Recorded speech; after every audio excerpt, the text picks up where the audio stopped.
รีวิวเลยเพราะเขาบริเฮ็ดคลิปเหิงบางคนเขาเจอเขาคือเงียบบ่เฮ็ดคลิป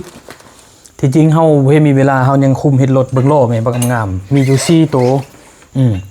อันรุ่นมาตลอดซื้อเครื่องตัวนี้มานะแต่ว่าทีมงานลงไปแล้วเนาะลงไปคลิปก่อนหน้านี้ทัดคลิปนี้ว่ามันสิพอดีบ่ลงไปแล้วเด้อนี่ได้มาแบบนี้ที่จริงเบิ่งก่อนจะงงเลยว่าตัวเลอมันสิต่อซื้อแบบเลอตัวเลอมันสิจับไปแบบเลอเนาะนี่มันได้เป็นชุดมาแบบนี้มีซกอัพเลอมือพร้อมแต่ข่อยเพิ่นมักเด้เดี๋ยวนี้นะได้ทดลองได้ซอกหูเอานะเพราะว่าตอนยังน้อยหั่นแม่นตู้นี่มักซื้อจิ๊กซอว์มาต่ออันนี้คือเดี๋ยวมานี่ได้รุ่นเบิ่งว่าตัวนี้มันควรไปเนาะนี่ตัวนี้มันควรซื้อเนาะนี่รอสมตัวนี้มันเข้าเป็นอันนี้เป็นโล่เด้อนี่เยอะดีมีอยู่4ตัวเนาะทางหลังก็มันมาหึงแล้วแต่ว่าตัวสุดทางหน้ามันแห้งมาแล้วก็ยังมีเบาะได้เบิ่งแม่เบาะนะนี่มีตัวปรับแบบนี้ไม่ได้เลยไปหน้าไปหลังได้ คักเพราะว่าเวอร์ชันเก่าคือคันสีเหลืองนี่นะมันเป็นเบาะยางใต้โต๊ะเลยแต่เวอร์ชันนี่ล้อเยอะขึ้น